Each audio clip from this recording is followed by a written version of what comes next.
En Mañana en Directo ya damos la bienvenida nuevamente a nuestro bloque GPS Ciudadano. A puertas de las próximas primarias municipales conoceremos al nuevo electorado chileno y para eso nos acompaña la directora ejecutiva de Datavoz Statcom, Paulina Valenzuela. Bienvenida, Paulina. Hola, ¿Qué tal? ¿Cómo estás, Paulina? Muchas gracias, bien, gracias. Vamos a hablar entonces del nuevo votante, o más bien el votante de cara a esta nueva instancia que son las primarias municipales. Exacto.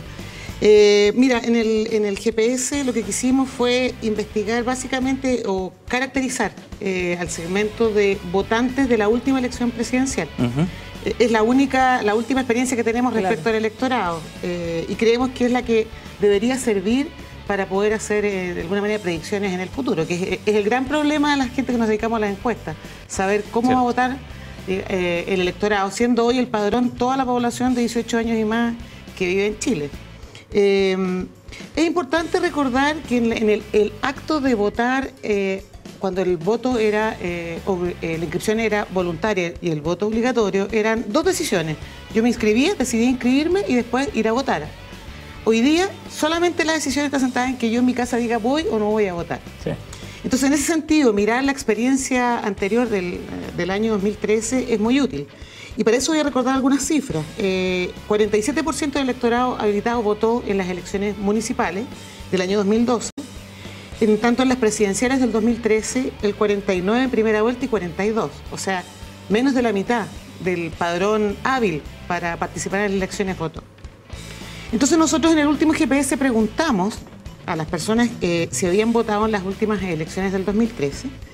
Y lo que observamos ahí es que hay una relación entre el nivel socioeconómico y este electorado que participó. 1,2 veces vota más el alto que el nivel socioeconómico bajo. Más de la mitad tiene 44 años o más. Y lo más interesante, que un 80% de los que declaran haber votado venían del padrón antiguo, los que nosotros denominamos los viejos votantes, y un 20% son nuevos votantes. Es interesante destacar que entre quienes votaban, quienes lo hacían antes, 6 de 10 son mujeres. Digamos que donde se pierde más electorado, digamos, de alguna manera, o interés por participar, es entre las mujeres. No habiendo diferencias ni por edad ni por grupo socioeconómico. Ahora, respecto de este electorado nuevo, de este que participó en las últimas elecciones, que uno podría decir que es la base del grupo que va a participar en las próximas, ya sea las municipales o las presidenciales o parlamentarias, lo que observamos es lo siguiente. Uno, que no hay diferencia por nivel socioeconómico, ni por región, ni por género, pero sí hay diferencias muy significativas por edad. Casi la mitad de los nuevos votantes, de 20%, tienen entre 18 y 29 años. En segundo lugar, estos votantes nuevos son los que valoran más las manifestaciones y pares respecto de los viejos votantes, o sea, los que estaban inscritos y participan.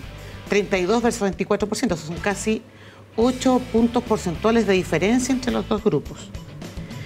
Y un aspecto que es bien relevante, nosotros construimos un indicador de eje de izquierda a derecha, en el que uno puede observar que este grupo nuevo está un poquito más a la derecha.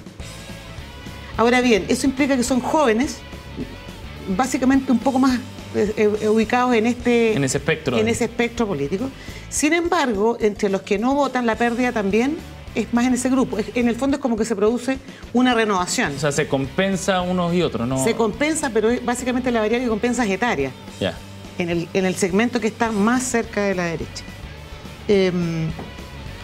Una cosa también que es relevante es que este mismo grupo, a estos dos grupos, les preguntamos qué harían en las próximas elecciones y el 85% en promedio contesta que sí van a ir a votar a las elecciones. ¿En los dos grupos? Sí, en los dos grupos, a las elecciones municipales y a las parlamentarias.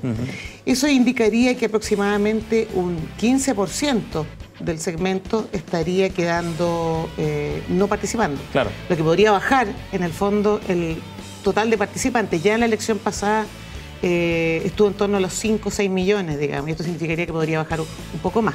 Pero también es cierto que las personas que votaron, o sea, que antes votaban y no lo hicieron, también declaran un cierto, entre comillas, deseo de ir a votar. Ajá.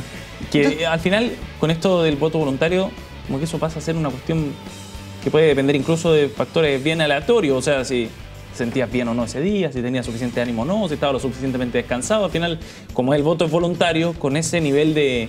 con ese deseo, no basta solamente como para comprometer el voto. Que no basta el decir, manifestar previamente la intención, sino también cómo efectivamente voy a actuar ese día. Claro, exactamente. Claro. Entonces, básicamente la decisión hoy día, porque antes, como era una inscripción, uno ya venía estaba inscrito, sí, la decisión era si iba a votar o no.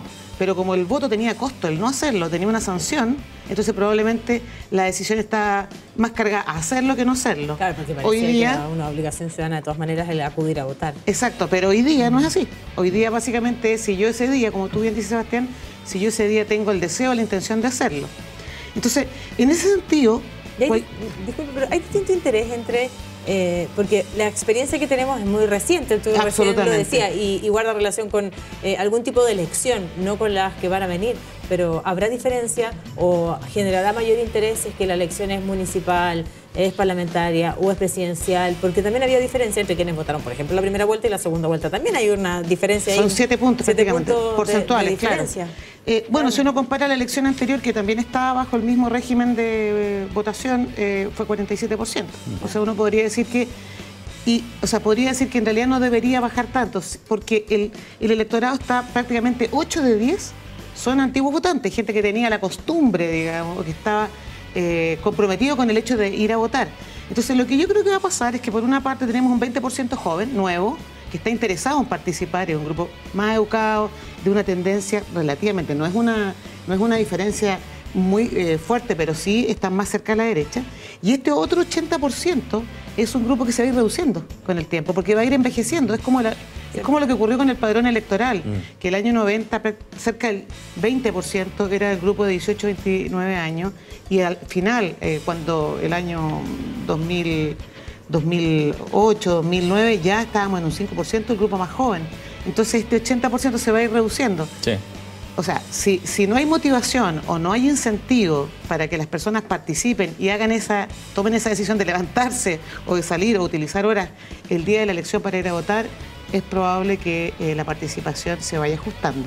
Pero predecir es bastante difícil y lo que queda por hacer es ir monitoreando este grupo y saber qué es lo que les interesa, qué es lo que los moviliza. Ya sabemos que es el grupo del 20% es un grupo más joven, que cree que hay otras maneras también de manifestar las opiniones y por lo tanto ese grupo en teoría debería ir creciendo, pero es algo que hay que ir observando en el tiempo. De todas maneras las primarias lamentablemente no nos sirven de una referencia completa, no, porque es un segmento dentro de un subgrupo, es bien pequeño. Exactamente. Sí, no solo va a servir como una medida, digamos, de su propio éxito, digamos, del éxito de las propias primarias y no como un anticipador de lo que venga en octubre. O sea, probablemente en esas comunas pueda servir. Claro. Pero evidentemente no es para hacer una predicción a nivel presidencial. No, es difícil. Es muy difícil. Sí. Por lo tanto, todas las predicciones que se puedan hacer hoy día, a 4 o 5 meses de la elección municipal, van a tener un nivel de imprecisión probablemente o de error bastante grande. Así que simplemente hay que observar los grupos, ir monitoreando los intereses y de ahí poder construir algún modelo que permita efectivamente ajustar la probabilidad de que ese día decidan ir a votar, porque esa es la elección o la decisión que uno tiene que observar. Y el gran desafío de cara a octubre. Buen insumo para conversar sobre el tema.